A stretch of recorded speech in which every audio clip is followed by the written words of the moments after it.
सूरदास बचपन से अंधे थे, जन्मजात अंधे थे।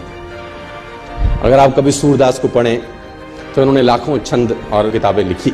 आपको जान के हैरानी हो जाएगी कि जन्मजात अंधे थे, दिखता नहीं था बचपन, तो घर वालों ने निकाल दिया था। घर वालों ने निकाल दिया, एक पीपल के पेड़ के नीचे रहने लगे और भगवान कृष्ण में भक्ति थी तो गाना वाना गाते थे, उनके भजन वजन गाते थे। तो मथुरा आगरा हाईवे के ऊपर मंदिर है बहुत सारे, अगर आप कभी गए हो तो, है ना। Have you ever been to those temples? Mathura Agra highway है ना, वहाँ कृष्ण जी के बहुत सारे मंदिर हैं। वहाँ पर गुलाब के फूलों की माला मिलती है, जहां आपने देखे होंगे, है ना। Have you ever been? आप में से कोई गया है ना, गए हैं ना आप लोग? तो वो पीपल के पेड़ के नीचे बैठे रहते थे और वहां भजन गाते थे। तो किसी गुरु ने उनको बोला कि तू मंदिर जा, वहां गा। तो उसने बोला ठीक है, तो चला जाता था मंदिर में, भगवान कृष्ण के भजन गाता था, मस्त गाता था, ना दिखता था ना भगवान को कभी देखा था, लेकिन कल्पना के अंदर। और इतिहासकार ये बोलते हैं कि 1500वीं शताब्दी में इनका जन्म हुआ, 1535 के आसपास, if I am not wrong. आज से 500-600 वर्ष पहले ये इस धरती पे आए, मथुरा में रहे और भगवान के भजन गाते थे। और इतिहासकार ये कहते हैं कि इनको भगवान के दर्शन होते थे। भगवान कृष्ण जब ये भजन गाते थे, इनका भजन सुनने के लिए आते थे। कितना सच है कितना झूठ मुझे नहीं पता, लेकिन आई बिलीव, मैं किसी चीज को नकारता नहीं हूं।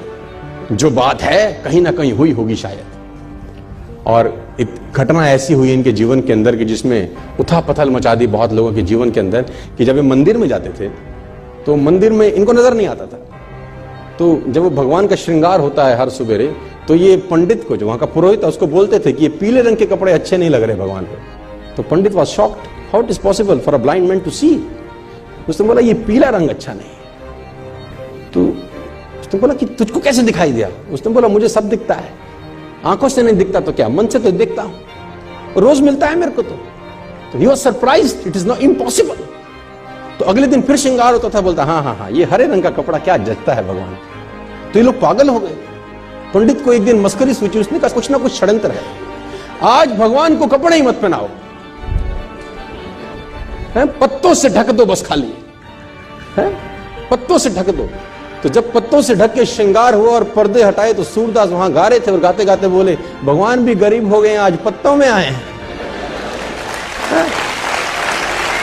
तो एवरीबडी वाज शॉक्ड कि how it is possible for a blind man to see. लेकिन असंभव, मैं फिर कहता हूं दोस्तों, आप मन की शक्ति से ना सर भगवान तक को पाया जा सकता है। कोई भी हैंडीकैपनेस आपके आगे नहीं आती अगर मन से साला आप सॉलिड हैं तो यार। और आप तो समृद्ध हैं यार, पूरे तरीके से ठीक हैं, भगवान ने आपको सब कुछ दिया है। एक आदमी ने कहा मैं बहुत गरीब हूं, तो मैंने कहा एक आंख निकाल दे 50 लाख देता हूं। तो उसने बोला कैसी बातें करते हो? मैंने कहा गरीब है, गरीबी दूर करते हैं, और दोनों दे दे तो 1 करोड़ का सौदा हो जाए। उसने बोला नहीं सर, ये कैसे पॉसिबल है? तो मैंने कहा चल दोनों हाथ भी दे, 5 करोड़ और ले दे। तू तो कह रहा गरीब हूं, तेरी गरीबी मिटाता हूं। कह रहा ऐसे तो मैं बहुत अमीर हूं। तो मैंने कहा मैं भी तो तुझे बता रहा हूं कि तू बहुत अमीर है यार, तू क्यों ऐसा सोचता है कि तेरे पास कुछ नहीं है?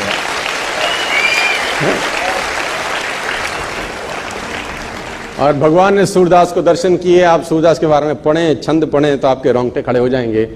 कुएं में नहाते नहाते गिर गए, कहते हैं एक दफा।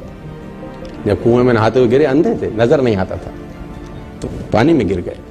तो भगवान को हाथ जोड़े कि निकालो प्रभु।